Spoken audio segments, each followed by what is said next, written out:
Hello everybody, today I'll be talking about Malik Davis. Malik Davis is an activist who was based in Greensboro, North Carolina. He is well known for his peaceful protesting, sitting atop his statue in downtown Greensboro. Malik wrote the words Constitution on his chest and was smoking an illegal substance called marijuana, which is heavily influenced in the criminalization of Black people, and especially the Black community.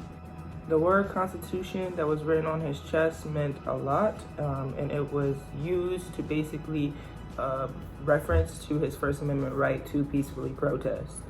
He made news because of this, and one thing that really attracted him to other people in the movement was the fact that his bail was three times larger than the bail of a white armed protester. In this rhetorical situation, he chose to kind of stand still and to be almost wordless, as opposed to using a lot of words, which we see in like the marches or many other ways of activism. Malik Davis chose to use time as his main argument. His goal was to sit on the statue all night, but unfortunately he was removed by police officers. He also tends to only believe personally in the act of peacefully protesting. So he was very compliant with the police officers and still was treated with force and still accused of resisting. For some historical context, Greensboro, North Carolina is known for its presence in protesting, especially like Black rights. And a good example of this was the Greensboro sit-ins and more recently the marches for police brutality and against police brutality. The Greensboro sit-ins started around the 1960s when a group of young Black college men decided to sit at the Woolworth Diner, which is like a diner that was like heavily segregated.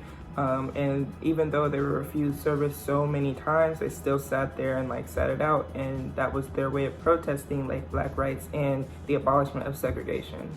This movement spread heavily throughout the rest of the South and ultimately led to the abolishment of segregation.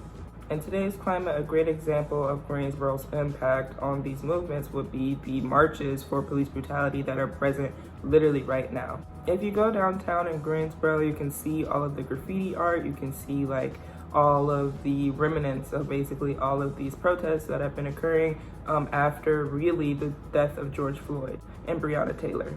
This didn't start in Greensboro, but Greensboro definitely got on the track and started protesting with the rest of the world as well. Of course, this reached Malik Davis and led to his beautiful performance of activism.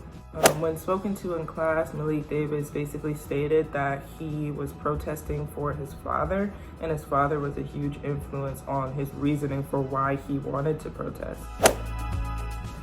His father was in the military and he led the military and fought for this country, so he felt like he wanted to fight for his dad just like he had been doing for the country. Also had to establish his ethos. One of the ways of him establishing this was he said previously that he had experienced a lot of racism in his life and he experienced a lot of discrimination based on the color of his skin. Malik was almost able to feel or to experience both sides of the spectrum because he said he was treated differently in the winter when he was lighter, and he was treated way differently in the summer when he was darker because of his tan. And that kind of established his credibility to actively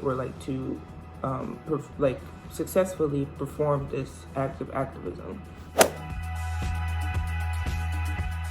And I really hope that I get to learn about more acts of activism in this class.